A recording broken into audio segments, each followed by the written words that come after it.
80s and 90s, cartoons ruled the after-school hours on TV, and Disney produced a succession of hits that brought modern twists to their classic characters. Capitalizing on their popularity, Capcom developed several beloved NES games based on shows like Ducktales and Chip 'n Dale Rescue Rangers. However, unlike many NES games that are constantly re-released, several of these Disney tie-ins have never appeared on any other platform besides the NES. Now, 6 of these historic NES games have been given new life, bundled together in the Disney Afternoon Collection. Both the first and second Chip 'n Dale games are platformers that feature the Rangers fighting against the evil Fat Cat and his dastardly henchmen. The games take you through a variety of levels, like an alley, a kitchen, and a Wild West town. The Chipmunks attack by grabbing and throwing boxes at a variety of robots, and typically meet with a boss at the end of each level. Simple, but fun. The first game is the stronger of the two thanks to a more challenging difficulty and multiple routes to explore. The sequel is less known as it came out late in the NES lifecycle. It sticks to the same formula but ditches the more open level select. It's also quite a bit easier but still a decent ride. Each game can also be played with a friend, which is fun but can bog down the performance at times. Tailspin is a pretty standard side-scrolling shooter that has Baloo flying his plane and battling pirates. Baloo can perform some tricks to quickly change directions mid-flight, and you can buy parts to upgrade the plane between levels. It's straightforward, but still enjoyable for a while. Darkwing Duck mixes platforming and shooting, and also has you hanging from hooks and other precarious perches.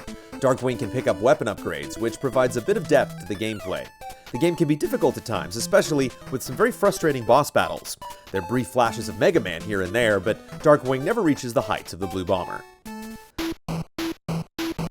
The biggest standouts of the collection are the 2 Ducktale games. Each follows Scrooge McDuck as he travels around the world collecting treasure to increase his fortune.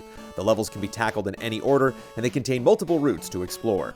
With the help of his cane, Scrooge can find hidden treasures and characters from the show that help him on his journey.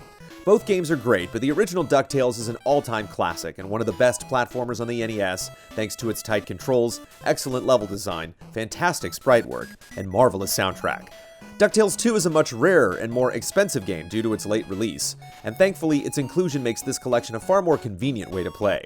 It's a suitable sequel with a few additions like a shop and new treasures to find, but the soundtrack doesn't quite measure up to the original.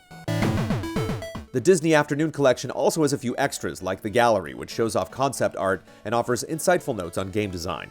The museum features fantastic artwork, including both the North American and Japanese box art. To aid gameplay, a rewind mode helps players recover from mistakes, making the game much more accessible for first-timers. Also included is a boss rush mode, a time attack mode with leaderboards, and a few retro TV filters. All of the soundtracks for the 6 games are available from the start, which is great because there are some standout tracks like The Moon from DuckTales. The Disney Afternoon Collection is a time capsule of the 90s with some rare and solid games.